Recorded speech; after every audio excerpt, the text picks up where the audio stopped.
Alright, so we're back with another Kyosho Legend. This is the Beetle variant, and I got this car brand new, built it, and didn't really do the necessary testing to be sure that everything worked the way it should. I kind of just drove it, beat it up a little bit, and now I need to go over it the same way I did with the Tomahawk. We're going to start with the suspension for obvious reasons.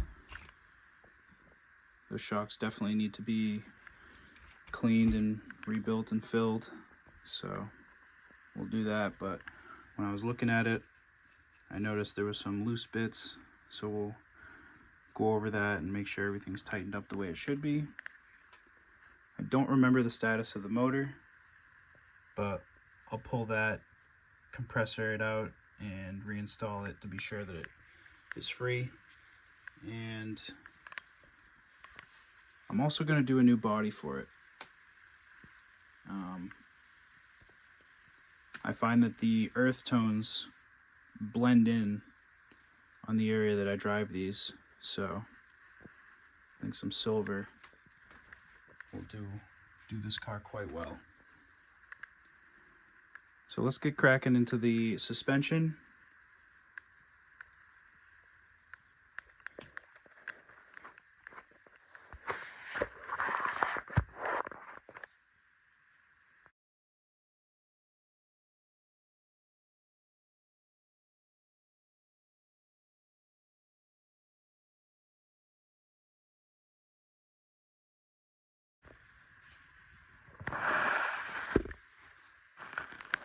Alright, so I'm going to do the same thing I did for the Tomahawk.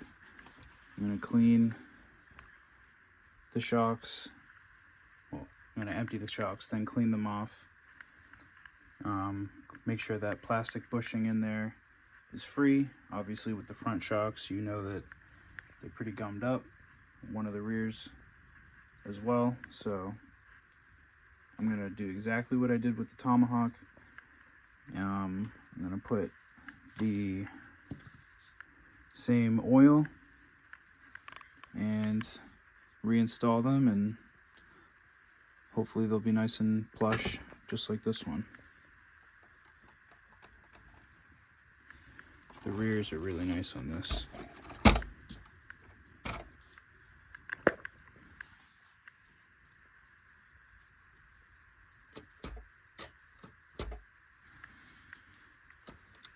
Anyways,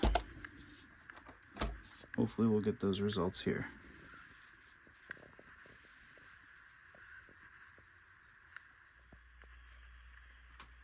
Alright, so did the same thing I did for the Tomahawk here. If you want to see that process, you can refer to that video. And I think we have some progress. The fronts don't rebound quite as much, but they're much better than they were.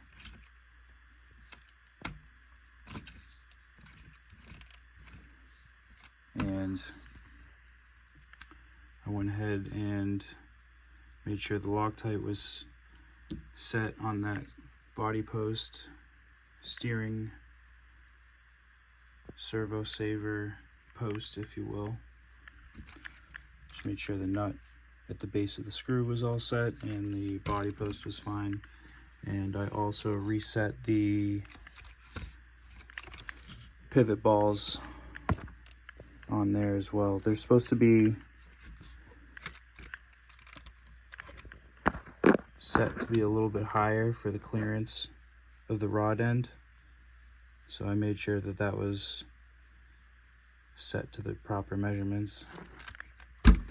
I also checked to make sure that the links were the correct length, and they are. But if you look at the steering toe and camber, it's kind of off a little bit. But when you have this suspension sort of compressed, it actually lines up a lot better. So I'm not really going to mess with that. The only other settings I can think of would be the angle of where this is on this post as well as how this post is set on the chassis. So that's what I'll have to pay attention to on these two vehicles, but I think that they're both set pretty good. The front suspension on this one's much better, but I think we've made some progress. The motor seems to be okay, but like I said, I'm still going to take it to the compressor and just blow it out proper.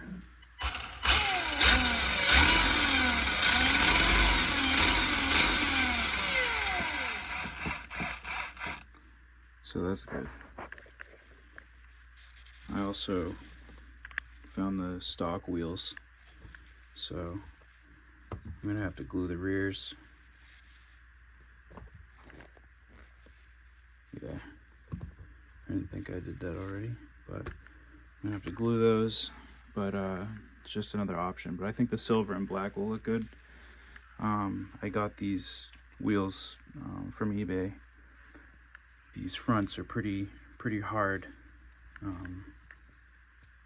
These ones are pretty hard too, but these are medium, I would say.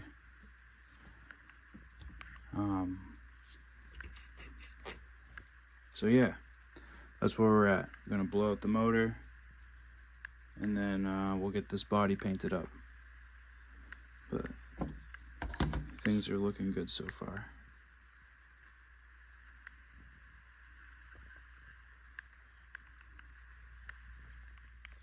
Alright, so after some bench testing, I was able to remember the issue I was having here, and that was with reverse. Even though it's set here on the ESC to be forward brake reverse, I was only getting forward and brake. So what I did was pulled the plug, flipped it around, put it back on, and then I was getting the proper responses. So glad I was able to work that out, and in doing so I decided that the motor was operating as it should, and no real issues there, so I decided not to pull it and blow it out. But I do know what to look for based off of what I experienced with the Tomahawk there.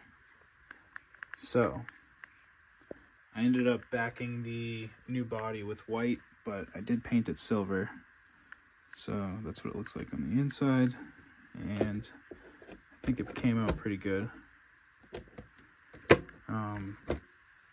Looks good with the black wheels there. I followed the instructions to make the body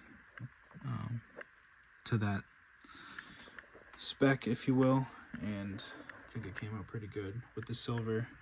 The other colors look good, and the black wheels. I gotta say that Kyosho does a really good job with their instructions, and Team Associated really dropped the ball with the RC10 there, comparing the experience and working with both. I think that Kyosho is superior when it comes to the vintage stuff, and in general, for that matter. But yeah, I'm glad I was able to work out that ESC issue, because the reverse thing was kind of bothering me. That was one of the issues with this car and why I drove the Tomahawk a lot more. But yeah, I wanted to leave the tops of the light buckets there bare, but the way that the stickers are set up, it'll start to peel, and it'll just look funny after a while, so I have to put the top ones on there to protect it. As you can see on the other body, it's starting to peel. But yeah, I'm gonna keep this one and bash with it. As you can see, it's already kind of torn up.